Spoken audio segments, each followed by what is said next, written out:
Bismillahirrahmanirrahim. Assalamualaikum warahmatullahi wabarakatuh. Alhamdulillah, bersua kembali dengan saya Muhammad Hatta, trainer utama Spiritual Building Center di acara Spiritual of Storytelling 100,9 Bonanza FM. Sahabat Bonanza, hari ini kita akan mengkaji, kita akan mempelajari sebuah kisah luar biasa yang dialami oleh seorang nabi yang namanya termuat di dalam 3 kitab suci samawi. Ada di dalam Taurat, ada di dalam Injil, dan ada dalam Al-Quran. Namanya adalah Musa alaihissalam. Musa alaihissalam terkenal sebagai seorang laki-laki yang tegar, yang kokoh, yang perkasa. Dan Musa alaihissalam suatu hari mendapatkan janji dari Allah Subhanahu wa Ta'ala atas tanah yang kelak akan ditempati oleh Bani Israel. Tentu Bani Israel di sini memiliki konotasi yang tak sama dengan bangsa Israel yang hari ini menganeksasi Palestina. Karena sejatinya yang disebut dengan Bani Israel adalah keturunan Yakub alaihissalam. Dan kita tahu bahwa Yakub alaihissalam adalah putra dari Ishak alaihissalam. Dan Ishak alaihissalam adalah putra dari Ibrahim alaihissalam, bapak para nabi, bapak tauhid, dan salah seorang nabi yang kemudian mendapatkan julukan Khalilullah atau kekasih Allah. Sahabat Bonanza, apa yang bisa kita peroleh dari kisah Musa ketika beliau mendapatkan janji dari Allah tentang sebuah tanah yang kemudian kita sebut dengan Palestina. Hari itu Musa alaihissalam bersama dengan para pengikutnya Bani Israel bergerak menuju ke tanah yang telah dijanjikan oleh Allah Subhanahu wa Ta'ala. Akan tetapi apa yang terjadi? Ketika kemudian Fir'aun mendengar perjalanan yang dilakukan oleh Musa alaihissalam bersama Bani Israel, Fir'aun pun mengejarnya dengan sekian banyak bala tentara. Pada saat Fir'aun mengejar Musa alaihissalam bersama para pengikutnya yakni Bani Israel, Fir'aun melihat bahwa saat itu posisi Musa alaihissalam telah terdesak. Karena di hadapannya terbentang Laut Merah dan tentara Fir'aun semakin mendekati Musa bersama Bani Israel. Sebagian pengikut Nabiullah Musa alaihissalam kemudian berteriak kepada beliau, "Ya Musa, innala mutrakun." Wahai Musa, kita tersusul, kita akan tersusul. Mereka sudah semakin dekat dan di hadapan kita terbentang Laut Merah. Kita tidak akan pernah bisa melewatinya, melaluinya. Dan sekali lagi pada saat itu Bani Israel merasa mereka akan tertangkap, mereka akan dibunuh. Sahabat Bonanza, pada saat itulah kemudian Musa menenangkan Bani Israel dengan kalimat yang kemudian kita kenal dalam firman Allah di dalam surah As-Syu'ara ayat 62, ayat 63 dan seterusnya. Pada saat itu Musa mengatakan kepada Bani Israel, "Kalla, sekali-kali kita tidak akan tersusul oleh Fir'aun dan bala tentaranya." Mengapa Musa berani mengatakan kalla? Sebuah kata yang kemudian mengindikasikan betapa yakinnya Musa bahwa beliau dan seluruh Bani Israel tak akan terkejar oleh Fir'aun dan tentaranya. Ketika Musa mengatakan kalla, maka beliau kemudian melanjutkan dengan kalimat kalla inni ma'iya rabbi sayahdin. Sesungguhnya aku membersamakan Allah, dan ketika aku membersamakan Allah maka pasti Allah akan memberikan petunjuk kepadaku. Ada sebuah pelajaran besar yang kita peroleh dari apa yang disampaikan oleh Musa alaihissalam pada situasi yang teramat sangat genting, pada situasi di mana beliau dituntut untuk segera memberikan jalan keluar, segera memberikan ketenangan kepada Bani Israel yang mengikuti beliau.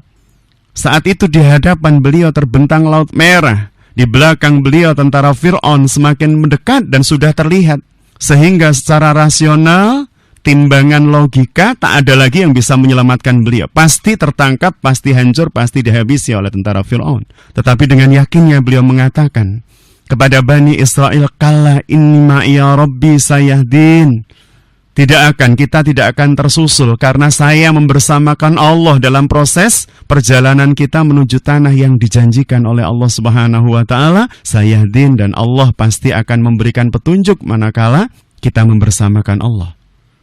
Sahabat Bonanza, pelajaran besar yang bisa kita ambil yang pertama, Musa adalah seorang pemimpin yang sangat bertanggung jawab atas kaum yang dipimpinnya. Dan salah satu wujud dari tanggung jawab beliau adalah memberikan ketenangan manakala kaumnya berhadapan dengan muskilah yang sulit kemudian untuk berpikir jalan keluar mana yang harus diambil. Kalau terus berjalan pasti tenggelam. Kalau berhenti pasti terkejar. Kalau berbalik melawan Fir'aun pasti akan mati melawan sekian ribu tentara yang dimiliki oleh Fir'aun. Maka di titik itulah yang berbicara bukan lagi rasionalitas, tetapi yang berbicara adalah keimanan.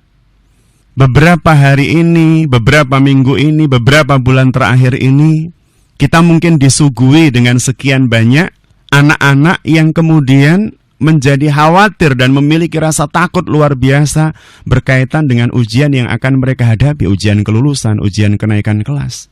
Atau mungkin kita juga berhadapan dengan sekian banyak ujian yang disuguhkan oleh Allah dalam kehidupan setiap manusia, termasuk kita. Dan pada titik tertentu, pasti setiap manusia pernah mengalami di mana mereka merasa tak ada lagi jalan keluar. Seakan-akan ketika mereka harus maju, maka yang mereka hadapi adalah tembok yang sangat tebal dan tinggi dan terlalu sulit untuk dilewati. Sedangkan balik ke belakang lagi sudah tak mungkin. Seakan-akan secara rasional tak ada lagi solusi yang kemudian bisa diambil. Maka di titik itulah kemudian seharusnya kita berani meletakkan logika dan rasionalitas kita di bawah keimanan, keyakinan kita kepada Allah sebagaimana Musa alaihissalam. Dan bagaimana kelanjutan dari ayat tersebut? Maka ketika Musa mengatakan, Inni ma'iya Rabbi sayahdin, sesungguhnya aku membersamakan Allah, dan ketika aku membersamakan Allah, maka pasti Allah akan memberikan petunjuk. Maka kemudian Allah Subhanahu wa ta'ala berfirman, Wa auhayna ila Musa, dan kemudian kami wahyukan kepada Musa, Anidrib bi asokal bahr, maka wahai Musa, pukulkan tongkatmu ke laut. Sekali lagi, pukulkan tongkatmu ke laut. Tentu yang dimaksud adalah Laut Merah yang berada di hadapan Musa.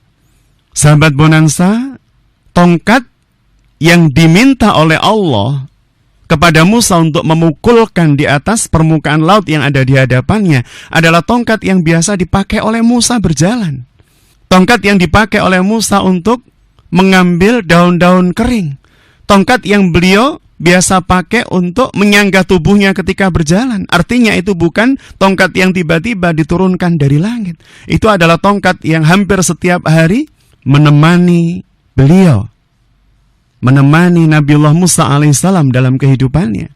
Pelajaran berikutnya yang kita dapat dari ayat ini adalah bahwa Allah Subhanahu wa ta'ala Zat yang maha perkasa, zat yang maha tahu, zat yang maha faham potensi apa yang dimiliki oleh setiap manusia. Menyatakan di dalam ayat ini bahwa setiap manusia sejatinya memiliki senjata-senjata kehidupan dalam rangka untuk mendapatkan keajaiban di dalam kehidupan mereka, dan senjata itu dekat dengan mereka. Bahkan mereka miliki, mereka punya. Maka jika kita kembalikan kepada apa yang kekhawatiran yang dialami oleh sekian banyak siswa di negeri ini ketika berhadapan dengan ujian sekolah, ujian kenaikan kelas, ujian kelulusan, dan seterusnya. Sehingga di berbagai tempat, berbagai sekolah itu ya, di lembaga-lembaga pendidikan, pasti pada saat akan dilangsungkannya ujian nasional, para siswa akan mendapatkan motivasi dari para motivator, mendapatkan arahan, mendapatkan support.